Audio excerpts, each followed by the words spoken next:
Reptile breeders can sometimes get a bad reputation, but do they actually deserve it? In this video, I'm going to try to answer that question for you. My name is Pierce LaValle. This is Pierce's Planet. Stick around. Anywhere you go, you belong. Anywhere you say, anywhere.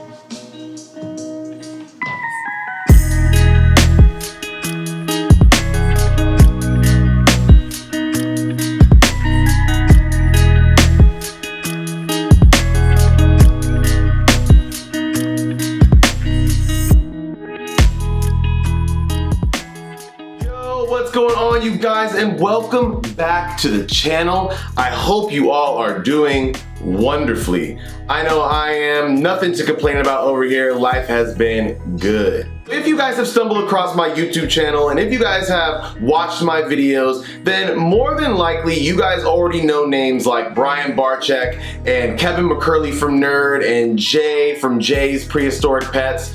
Those are really popular breeders in the reptile hobby. And there's a bunch of other really popular breeders in the reptile hobby, but those are three that really stick out in my mind because all three of them have really large followings. And so the reason why I bring those three up is because the topic of today's video is reptile breeders. And when I'm scrolling through those guys' Instagram pages and looking at the comments, there's a lot of negative comments that go on underneath their posts. I see a lot of comments that talk about how reptile breeders are bad, or how the way they keep their animals is inhumane. And so I wanted to make this video to answer that question. Are reptile breeders really bad for the hobby?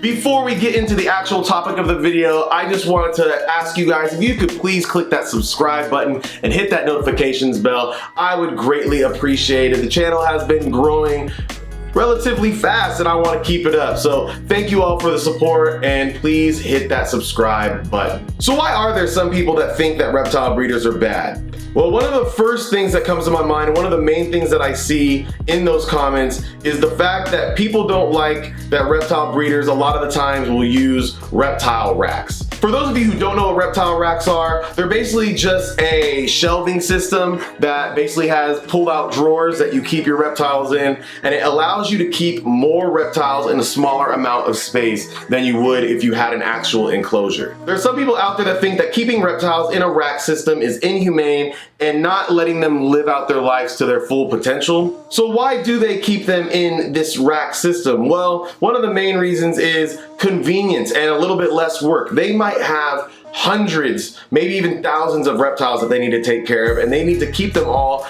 in a confined space, and they might not have the resources to be able to have these big, huge enclosures throughout their whole area, whether it's a room that they're working out of or whether it's a building like a business that they're working out of. The more space they can save means the more animals that they could have in that space, which means the more money that they're going to be able to make off of the animals that they're breeding. And so from a business standpoint, I completely understand that. From an animal care standpoint, I get the other side too. I understand that people might think that it is inhumane to keep things like snakes in a rack system, but one thing you gotta remember is that snakes don't need the same needs as something like a mammal may need.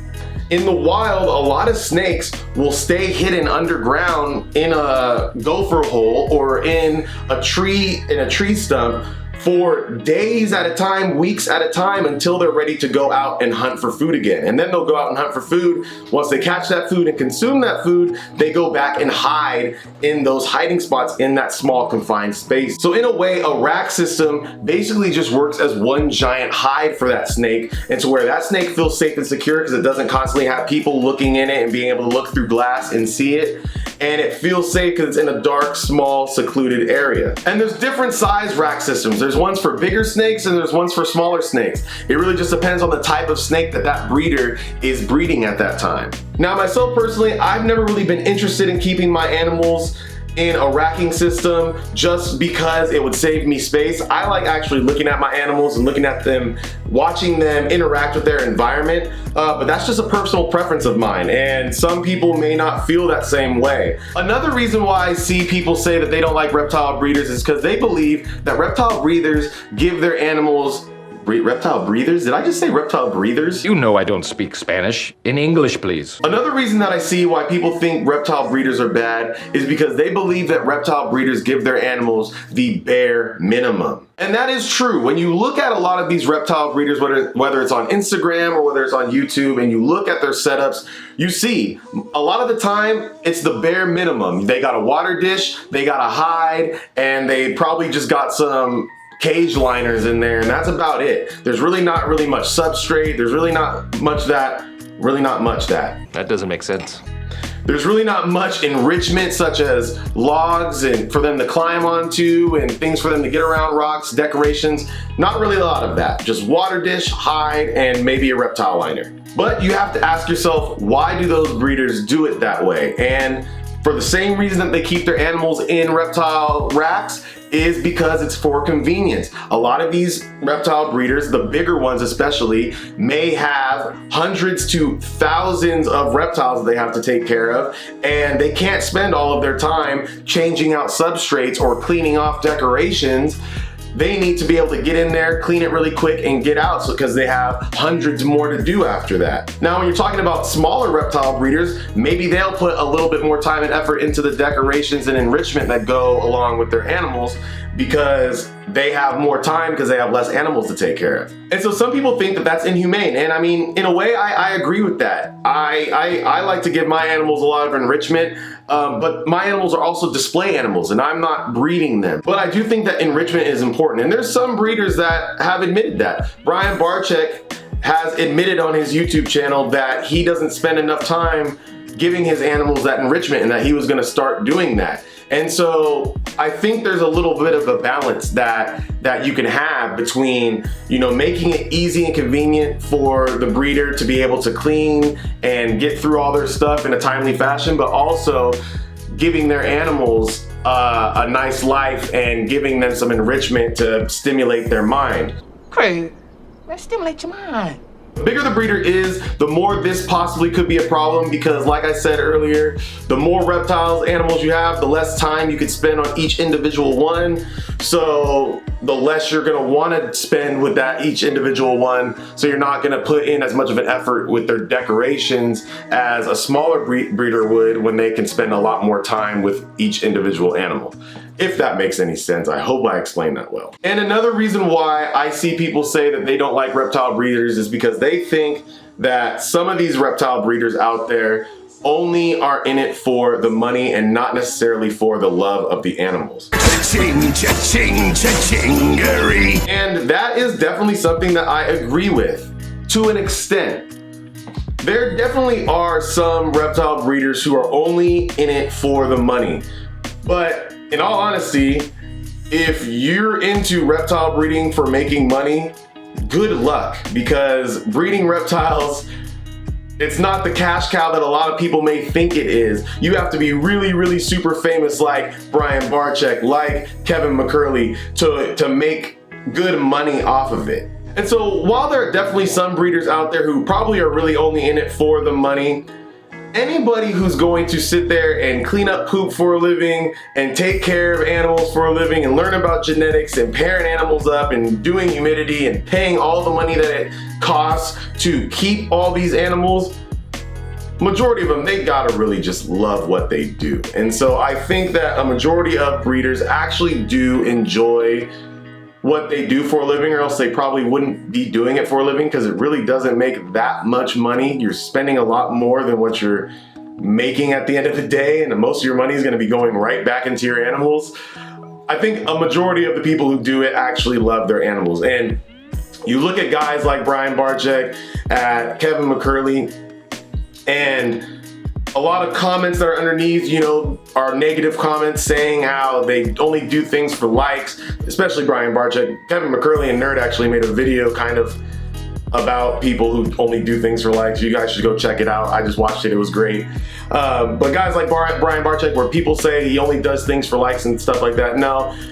In my opinion, a guy like that truly loves what he does and truly wants to help protect certain species of reptiles. And so it's really just about your intuition, you know? You gotta make the decision for yourself. If you think somebody is only doing it for the money, or if somebody only says they're doing it for the money, then you probably shouldn't support that person. Go support somebody who pours their heart and soul and their blood, sweat, and tears into what they do. Those are the people who deserve your money and who deserve to get the attention. So at the end of the day, to answer the question, are reptile breeders bad and do we actually need them? No, they are not bad. I think the overwhelming majority of reptile breeders have good intentions and want the best for their animals and want the best for the people who are buying their animals. And we most definitely need reptile breeders. We need reptile breeders because reptile breeders help with conservation.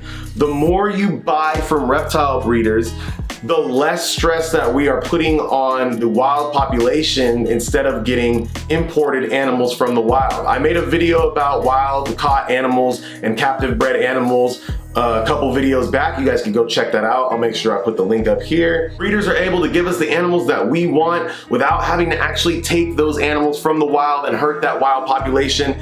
And that reason alone, I believe, is a reason why we should be supporting breeders. Breeders give us a lot healthier animals than ones that we would get if we were just getting them straight out of the wild. They also give us different morphs that we've never seen before and morphs that we would never ever even know existed because they aren't found in the wild. And of course, as with anything in life, there are going to be some bad apples out there, but there's some ways to prevent that. Just make sure before you buy an animal from somewhere, make sure you do some research and make sure you buy your animals from known reputable sources. And if it's a new source that you're trying out, then try to read some reviews. There's Yelp reviews, there's Facebook reviews. Read some reviews, talk to people, go to expos, talk to the breeder face to face, get your own feel for that person and for that company, and then develop your own opinion on it and decide whether you want to buy a product from there or not. That's how I started buying snakes from Nerd. I started watching their YouTube videos. I saw all the reviews and all the comments, and they were just all positive and talking about how great they were and how healthy the animals are. And so I wanted to buy from them. And so once I bought my first snake from them, it wasn't soon after that, or it wasn't shortly after that, that I bought my second snake from them and plan on buying more and more from them. And so as far as breeders go, if you guys watch my channel, you know I recommend Nerd. I love Nerd. I plan on buying so many more reptiles from them. I've already bought 2 snakes from them, and plenty more will be coming in the future.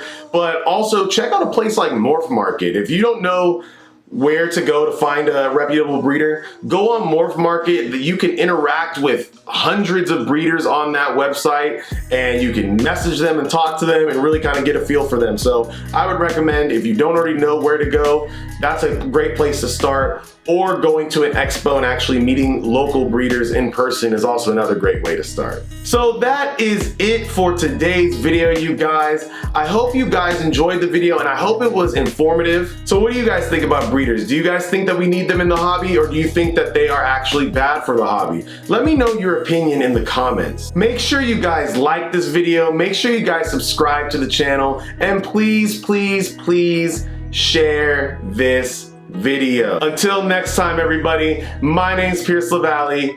This is Slithery. We are in Pierce's Planet, and remember, it's all about the reps, baby. Peace.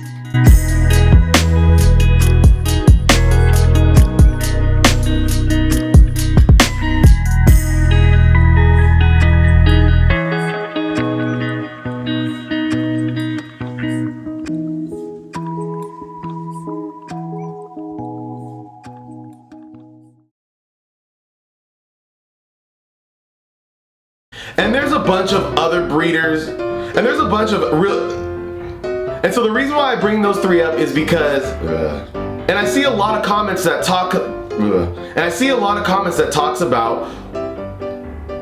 so why do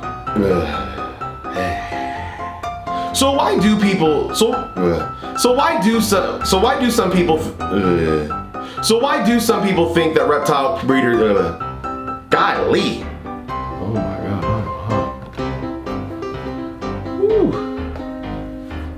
Reptile breathers? Did I just say reptile breathers?